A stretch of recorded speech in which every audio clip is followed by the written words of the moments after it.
കേരളത്തിലെ സുറിയാനി കത്തോലിക്കരുടെ പാരമ്പര്യം ഉച്ചസ്ഥരം പ്രഘോഷിക്കുന്ന കേന്ദ്രമാണ് തൃശൂർ. ദേവാലയങ്ങളുടെ പഴമയിലും പ്രൗഢയിലും ഒന്നാം സ്ഥാനം തൃശ്ശൂരിന് തന്നെയാണ്. ഇന്ന് ഞാൻ പരിചയപ്പെടുത്തുന്നത് ഞങ്ങളുടെ സ്വന്തം ഇടവക പള്ളി, ലൂർദ് കത്തീഡ്രൽ ചർച്ച്, എൻ്റെ സ്വന്തം ലൂർദ് പള്ളി. 19-ാം നൂറ്റാണ്ടിൻ്റെ അവസാന കാലത്ത് തൃശ്ശൂരിൽ ധാരാളം ലത്തീൻ എഴുത്തുകാരും യൂറോപ്യൻ വംശജരും താമസിച്ചിരുന്നു. ആൽബർട്ട് ഗത്തർ എന്ന യൂറോപ്യൻ മുൻകൈയെടുത്താണ് 1885 കൊച്ചിയിലെ ദിവാൻ പേഷ്കരിൽ നിന്ന് കിഴക്കേ കോട്ടയിൽ ലത്തീൻ റീത്തിൽപ്പെട്ട പള്ളി പണിയാൻ അനുവാദം വാങ്ങിച്ചത്. ഈ പള്ളിയെ ലൂർദ് മാതാവിൻ പള്ളി എന്ന് വിളിച്ചു പോന്നു.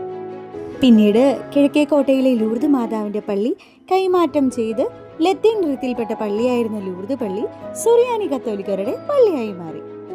അതാണ് ഞങ്ങളുടെ ലൂർദ് പള്ളി.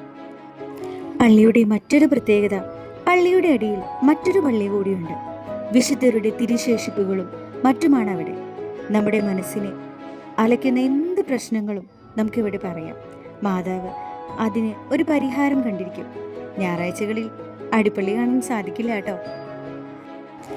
നിങ്ങൾ ലൂർദ് പള്ളി കണ്ടിട്ടില്ലെങ്കിൽ തീർച്ചയായും കണ്ടിരിക്കേണ്ട പള്ളിയാണ് ലൂർദ് കത്തീഡ്രൽ ചർച്ച്. അപ്പോൾ എല്ലാവർക്കും ടാറ്റ, ബൈ, സീ യു.